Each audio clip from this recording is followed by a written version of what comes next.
Hello everyone, welcome back to the Angger Law channel, your go-to source legal insight in Indonesia, one of them.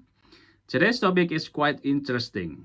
If you heard some news that a couple of foreigners own the land by using the nominee agreement. So the question will be, what is actually nominee agreement? Is it legal in Indonesia? Is there any risk of it? Or do we have to use that nominee agreement to own the land in Indonesia? So let's break it down. So what actually the nominee agreement? A nominee agreement is an agreement when a foreigner or foreign citizens use an Indonesian citizen's name as a nominee or the legal owner of the paper to hold the property on their behalf. So why there is a nominee agreement in Indonesia? Because we have Act number 5 of 1960, followed by the government regulation number 103 of 2015, mentioning that the foreigners cannot own the right of ownership of the land in Indonesia. So what actually a nominee agreement works? First of all, a local Indonesian hold the land title in the right of ownership certificate issued by our Ministry of Agrarian Affairs and Spatial Planning or National Land Agency. Second one, they created a legal contract between these foreigners and the nominee of Indonesian citizen, states that the land belongs to the foreign investor or foreigners. They said, one of the foreigners mentioned that, oh yeah, I made this legal contract in front of the public notary or land deed officer, and believe, they said, it is an authentic deed. Did they? The third one, the nominee agrees to transfer the land or to sell the land whenever requested by the foreigners or their real owners. So it sounds like a good loophole, right? Well, let's look at the strengths and the weakness. Okay, let's talk about the benefits of this nominee agreement. Why do people, most of the foreigners, use this nominee agreement? First of all, they need a control on the land. So the foreign investor or foreigners get indirect ownership of property. So that's the first one. That's the benefit one. The second one, it's actually the lower cost. Why? Setting up a nominee agreement is often cheaper rather than using the foreign-owned company. We have actually Act of the Foreign-Owned Company, or what we call it, the Undang-Undang Penanaman Modal Asing, that mentioning that they can own the land with a certain right of land rights. The third one is actually a simple process. You just get one of Indonesian citizen and make the legal contract in front of the public notary, mentioning that, oh yeah, this is you can own the land under your name, but actually this is belong to me, such like that. So actually this system, a nominee agreement, is faster rather than other right of land system, such as like a right to use or other forming legal entity. So in short one, a nominee agreement is a quick way for foreigners to control the property in Indonesia. Okay, now we're gonna discuss the serious one. What is the weaknesses of this nominee agreement? So is there any big risk of this nominee agreement? And trust me, there is a lot of them.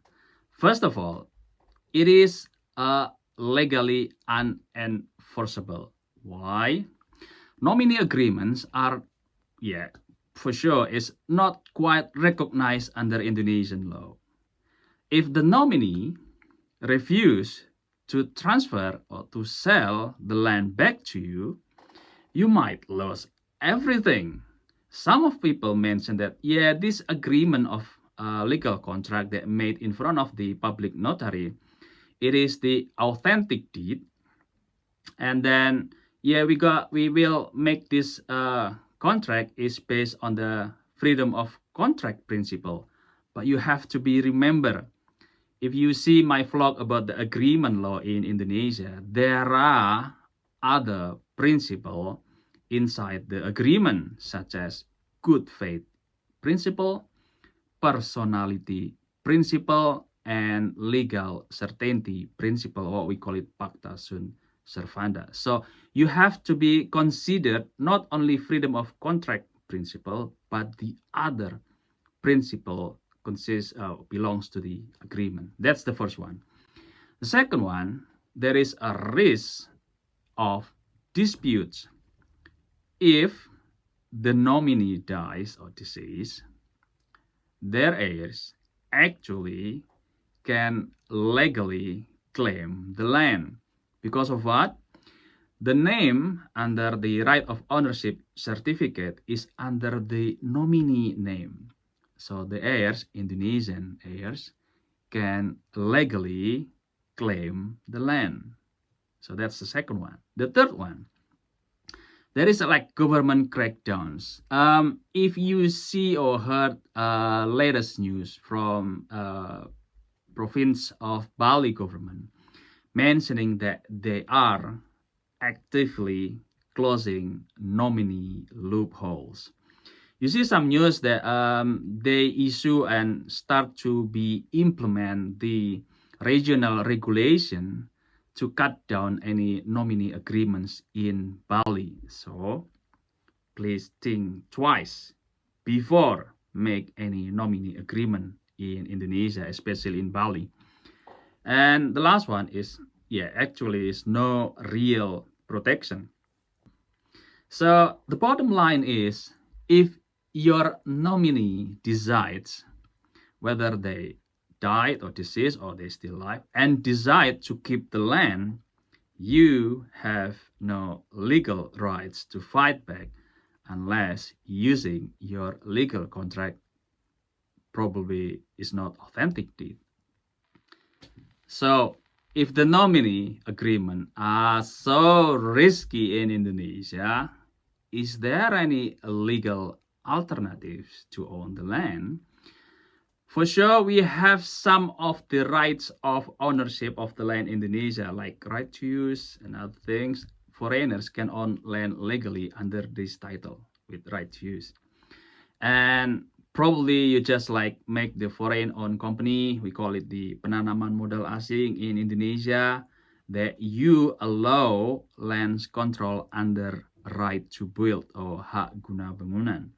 And the third one, you probably can do the lease agreement as well. And long-term property leases are safer than nominee agreement setup. So actually, three of them, it's safe, it is legal, and then it is recognized by Indonesian law. So the nominee agreements actually may seem like an easy shortcut for us, for foreigners, to own the land in Indonesia, but the risks or legal risks are far outweigh the benefits. If you're thinking of investing in property in Indonesia, please always choose a legal structure to protect your assets and also to protect your rights. So this is the best recommendation for you. Always consult a lawyer who really understands about the land or property laws in Indonesia, and also understand about the agreement law of Indonesia before making real estate or owning the land deals in Indonesia. So what do you think? Do you want to take a risk to make a nominee agreement in Indonesia to own the land? Please put your comments below. Don't forget to like, share, and subscribe for more legal insight in Indonesia. Stay safe, stay legally smart. See you on the next video.